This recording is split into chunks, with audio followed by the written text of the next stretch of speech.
Kızıl küylakingizga, Kızıl tepaga kiyib kelgan Kızıl küylakingizga armon.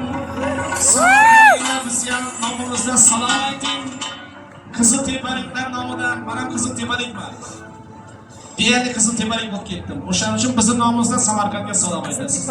Yulduz Usmonova bilan aytgan qo'shiqni aytamiz. Demak, doirasi tak tak tak, barmoqlari shak shak shak shak shak.